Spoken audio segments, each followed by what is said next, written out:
જોગીદાસ ખુમાણ સાવરકુંડલા તાલુકાના ફીફાત ગામને પાદર ઘાટી ઝાડી છે અને ઝાડીની અંદર 3-4 જૂની આંબલીઓની ઘેરી ખટાઈની વચ્ચે ધનંતર શાહ પીરની દરગાહ આવેલી છે. સવાર સાજટાણે એ સ્થળે લોબનના ધૂપની એવી ભભક છૂટે છે કે આપોઆપ ખુદાની યાદ જાગે, વિચારો ગેબમાં રમવા માંડે. એક દિવસ સાંજ નમે છે. બુઢો મુંજાવર મુરાદ શાહ એક નળિયાની અંદર દેવતા ભરી તે ઉપર લોબાન ભભરાવી રહ્યો છે. ગામમાંથી હિન્દુઓના ઠાકરની પણ આરતી સંભળાય છે. પીરો અને દેવતાઓને બહાર નીકળવાની વેળા છે.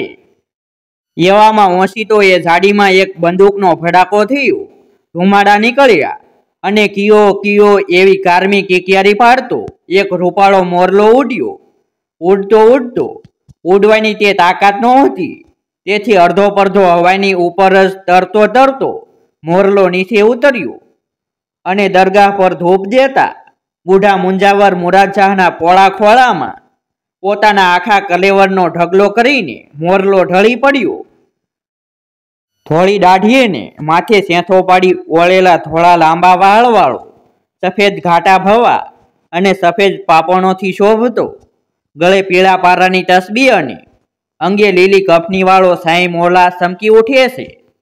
મોરલાના મસ્ત શરીરમાંથી ધગધગતા લોહી વડે એની લીલી કફની લાલ સોળ બનવા લાગે છે ને પોતાના પ્યારા મોરલાના બદનને ગોદ સાથે સાપી લઈ એની મખમલસી મુલાયમ આસમાનની લાંબી ઢળી પડેલી ડોક પર હાથ ફેરવી પંપાળે છે અને છેલ્લા દમ ખેંચતા એ દેવી પંખીને બે બાકડા બની મુજાવર મુરાદ શાહ પૂછે છે કે અરે અરે બચ્ચા મોતિયા, તીજે ક્યાં હુआ?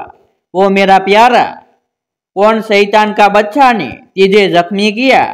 मोतिया मोतिया मोतिया. ત્યાં તો ઝાડીમાં ખડખડાટ થયો. મેલી દે એ સાંઈ એવી ત્રાડ પડી ને હાથમાં સળગતી જામગરી વાળી લાંબી બંદૂક હિંડોળતો એક મદોન્મત સંધિ પોતાની ખૂની આંખો ખેંચીને શ્વાસ ભર્યો ધસી આવ્યો. આવીને એણે ફરીવાર હાકલ દીધી કે મેલી દે મોરલાને. અરે કમબક, તીને એ મોરલા પર गोली चलाया. धनंतर शाह पीर का सवारी करने का ये दुलदुल पर गोली चलाया. तीने इसे जगह में शिकार किया. हेवान, હવે મેલ મેલ હેવાનના દીકરા, જટ મોરલો મેલી દે, નીકર માર ખાઈશ. અરે જાલિમ, એ પીર કા મોરલા. હવે પીરને મોરલો કેવો ઉલ્લુ? ઝાડીનો વગડા મોરલો હતો ને આજ રોજા ખોલવાશે તે શાક કરવા સારું શિકાર કર્યો. એમાં ક્યાં તારા દીકરાને માર્યો છે? મેલી દે. એટલું બોલીને સંધિએ જોરાવરીથી મોરલાને મુંજાવરના ખોળાની બહાર ખેંચ્યો. મોરલાની શેલી તગતગતી આંખો મુજાવરના મોં સામે જોઈ રહી. પોસે પોસે હાથે એ જખમી પક્ષીને ઝાલી રાખવા ફકીરે ઘણી મહેનત કરી, પણ શિકારીએ મોરલાને ગરદન પકડીને ખેંચી લીધો. પ્રાણ વિનાનું દેહ પિંજર લઈને શિકારી ચાલી નીકળ્યો. ધનંતર શાહ, પીર ધનંતર શાહ, ઓલિયા ધનંતર શાહ એમ 3 ભયંકર અવાજ દેતો દેતો બુઝુર્ગ મુજાવર પીરની દરગાહ સામે ઘૂંટણીએ પડીને બેસી ગયો. ઝાડવાઈની સાળણી જેવી ખટામાંથી આથમતા સૂરજની પસરંગી તડકીએ દરગાહ અને ફકીરને માથે ઢોળાવા લાગી. લોબાનનો ધૂપ ગોટે ગોટા ધુમાડે ચડાવીને પીરના થાનકની સોપાસ ઝાડવાને પાંદડે પાંદડે સવાઈ ગયો. દરગાહનો ઓટો મુજાવરના અવાજથી થરથરી ઉઠ્યો. પીર જાણે પોતાની સફેદ સોડીઓ નીચે સળવળવા લાગ્યા હોય તેમ પવનમાં કફન ફરકી ઉઠ્યું અને આંસુડે નીતરતી આંખો મીસીને મુજાવરે ત્રાડ દીધી કે ઓ પીર, આજ રમઝાન મહિનાની ખુદાઈ સાંજ ટાણે તારા દુલદુલ મોતિયાનું શાક કરીને ખાનારા નાપાક ઇન્સાન ઉપર મારી કળકળતી આંતરડીની કદુઆ પુકારું છું. ઓ બાપ, કે મોરલો એના પેટમાં જ હોય ત્યાં જો ખુમાણોના ભાલા એ માંસ ખાનારના પેટમાં પરોવાઈ ન જાય તો હું ફકીર નહીં, તું પીર નહીં ને આસમાનમાં અલ્લાહ નહીં. એવો સાપ ઉછારીને મુજાવરે ઓટાના પથ્થર ઉપર પોતાના બંને પંજા પછાડ્યા. પછાડવાની સાથે જ એના જર્જરિત આંગળાના જીવતા નખ નીકળી પડ્યા. 10 આંગળીના ટેરવામાંથી લાલસો લોહીની ધારાઓ વહીને પીરની દરગાહ પર દડ પડવા લાગી. 50 સંધિ સિપાહીઓ ઝાડવાના ઝુંડમાં થંભી જઈને આ કદુઆ સાંભળી રહ્યા ને એ કમકમાટી ભરેલો દેખાવ સંધ્યાના અંધારા અંજવાળામાં નિહાળી રહ્યા. સંધ્યા જાણે ગમગીન બની ગઈ. અંધારા ઘેરાવા લાગ્યા તો પણ મુરાદ શાહ દરગાહની સામે સુનસાન બનીને ઘૂંટણભર બેઠો જ રહ્યો. થોડી વારે અંધારામાં જાણે ગેબની મશાલો પ્રગટ થઈ. ઘોડા ઉપર ચડીને જાણે કોઈ દેવ સવારી ઝાડની ઘટામાં ચાલી ગઈ. માણસો વાતો કરતા કે કોઈ વાર રાતે અંધારામાં આવા દીવા અહીં જોવામાં આવે છે ને તે ધનંતર શાહ પીરની જ એ સવારી નીકળે છે. હવે એવા ફકીરડા તો બસારા ક્યાંક રખડે છે. એવાને તો રોવા કૂટવાની ટેવ પડી.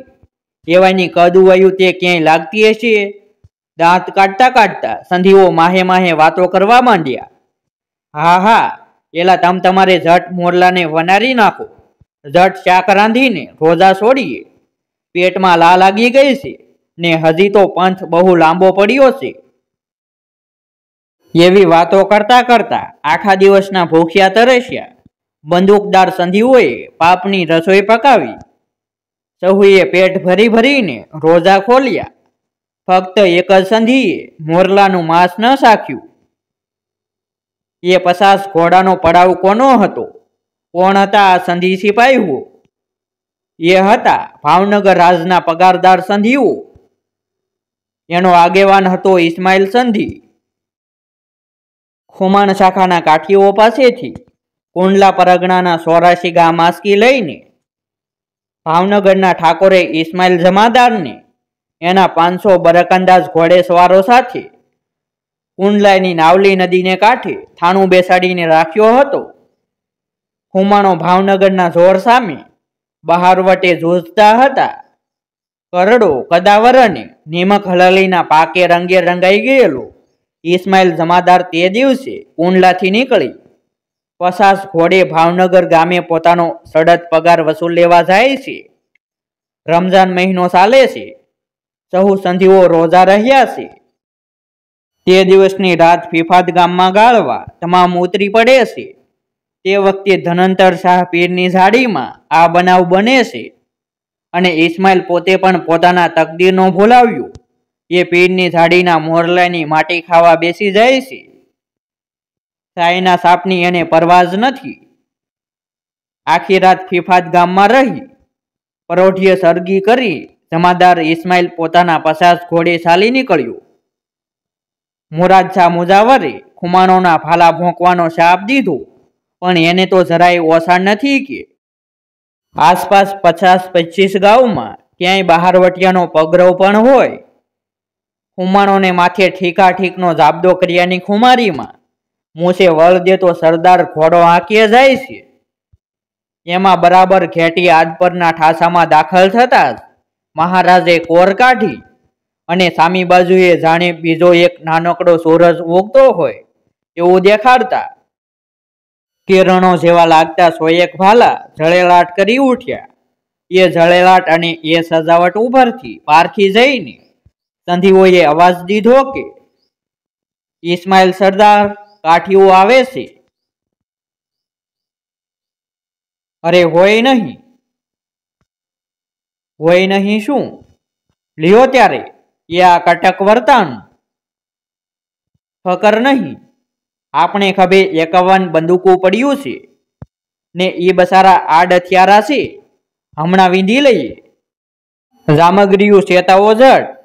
પલકમાં તે ચકમક અને લોઢાના ઘસારામાંથી 51 હાથમાં આગના તણખા ઝીણા રાતા વગડાઉ ફૂલની માફક રમવા લાગ્યા અને જામગરીઓ ચબૂકી ઉઠી. આ ફૂકી દ્યો એવો હુકમ થવાની સાથે 51 લાંબી બંદૂકોએ અલમસ્ત ભુજાઓમાં ઉપાડીને પહોળી ઢાલ જેવી છાતીઓ ઉપર ટેકો લઈ ગઈ.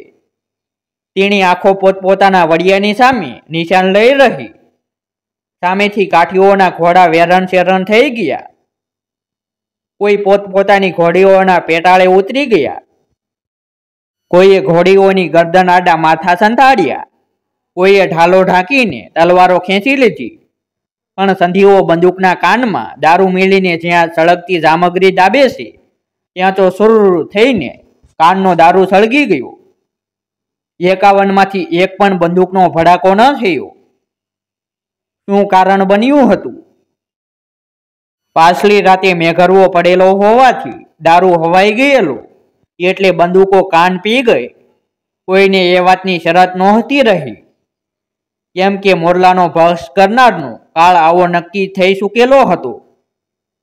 51 બંદૂકો હાથમાં ઠઠી રહી, અને સામેથી સકોર કાઠીઓએ ઘોડીઓ સાપી. સકર સકર સહુના હાથમાં ભાલા ફરવા લાગ્યા. અગ્નિ જળતા કોઈ કુંડાળા સળગતા હોય એવો દેખાવ થઈ રહ્યો, ને મોખરે સંધીઓએ દાણો દાણો થઈ ભેરાઈ જઈ ભાગવા માંડ્યું. કાઠીઓએ જોયું કે હમણાં સંધીઓ હાથમાંથી ચાલ્યા જશે, ઘોડાને આંબવા નહીં આપે. પલકારામાં કાઠીઓના આગેવાનને કરામત સૂજી ગઈ. એણે હાકલ કરી કે એલા જોજો હે, જો સંધીડા ઓલા બૂટના કૂવામાં પેસી જશે ને તો આપણને મારી પાડશે હો, પછી આપણી કારી નહીં ફાવે. ભાગતા સંધીઓ સાંભળે તેવી રીતે આ યુક્તિભર્યું વેણ બોલાયું. સાંભળતાની વારે જ સંધીઓના કાન ચમક્યા. સાસે સાસ જાણે બૂટના કૂવામાં દાખલ થઈ જવાથી આપણો બચાવ થઈ જશે એવી ભરણામાં આંધળાભીત બનીને એ 51 જણાએ એક સુકાઈ ગયેલા મોટા કૂવાની કોરી ખાડીયામાં ઘોડા કુદાવ્યા. ફરીવાર બંદૂકો તોડી સામગ્રી સાપી, પણ કાન પી ગયેલી બંદૂક ન જ બસૂટી. કાઠીઓએ ખાડાને કાંઠે ઊભા રહીને ભાલા બરસી તેમજ તલવારોના ઘા કરી સંધીઓનો કસરઘાણ વાળી નાખ્યો. એક હાથી 50 લાશો વચ્ચેથી ઊંચો થયો. એક સંધી અણીચૂત શરીરે એક ઘોરખાનામાંથી ઊભો થયો. અરે, આ શું કૌતુક! આખા કટકનું ખડું થઈ ગયું ને તું એક જીવતો શું એટલું જ નહીં જોગા ખુમાણ, પણ આ ડીલને માથે નજર તો કર. તારો એક ઘાયે ક્યાંય ફૂટ્યો ભાળ છે? બહારવટીયો થંભીને જોઈ રહ્યો. જોગીદાસ ખુમાણ, આ 50ને માર્યા તેના તને તો ઝાઝા રંગ, પણ તારે ભાલે બેસનાર તો મુરાદ શાહ મુજાવરની કદુઆ હતી. પીરનો મોરલો ખાનારના પેટમાં તારા ભાલા પરોવવાના નક્કી થઈ ચૂક્યા હતા, ને અહીં જો મેં મોરલો નહોતો ખાધો, મને એક પણ જખમ નથી ફૂટ્યો. ક્યાં છે મુરાદ શાહ? આ ફિફાદની જાડીમાં ધનંતર શાહ પીરની થાનકે અભિમાન કર્યા વિના એના પગુમાં પડી જા. જો બહારવટે જશ લેવો હોય તો જેને મુખડે પરનારી સિદ્ધ કોઈ જોગંદરની જ્યોત પથરાઈ ગઈ છે, જેની આંખોમાંથી વેરની આગ સાથે ખાનદાનીનો રંગ ઝરે છે, જેની ભ્રુકુટીમાં જીવલેણમાં કંપણાનું રામધનુષ્ય ખેંચાયેલું દિશે છે, એવો સૂરજમુખો બહારવટ્યો જોગીદાસ પલભર વિચાર કરી રહ્યો. એણે ઘોડી મરડી. સહુ અસવારો એની પાછળ ચાલ્યા. ફિફાદની જાડીમાં પીરને ઓટે 10 આંગળામાંથી નખ કાઢી નાખીને ગમગીન બેઠેલા બુઢા મુજાવર મુરાદશાહના પગમાં જોગીદાસે પોતાના હાથ નાખી દીધા. એના પાળેલા કબૂતરો, ખિસકોલીઓ ને કાબરો એના શરીર પર રમતા હતા. એક ડાઘો કૂતરો એના પગ છાંટતો હતો. પોતાના બંને હાથ બહારવટિયાના મસ્તક પર મૂકીને મુરાદશાહે દુઆ દીધી કે જોગીદાસ બચ્ચા, પીર ધનંતર શાહ તારા રખવાળા કરશે. ખાસ વાત, અમરેલી જિલ્લામાં આવેલા કુલ 11 તાલુકાઓ પૈકીના એક એવા સાવરકુંડલા તાલુકામાં આવેલું એક મહત્વનું ગામ છે ફિફાદ.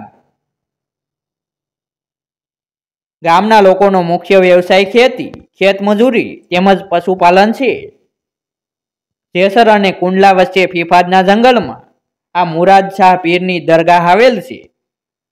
મુરાદ શાહે પોતાના હાથના પંજા પછાડી નખ કાઢી નાખેલા અને જોગીદાસને દુઆ આપેલી કે તારો વાળ વાંકો નહીં થાય, અને જોગીદાસે અણનમ બહારવટું કરેલ.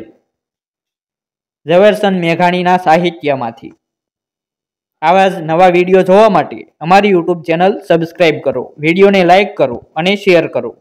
ફરી મળીશું એક નવી સ્ટોરી સાથે.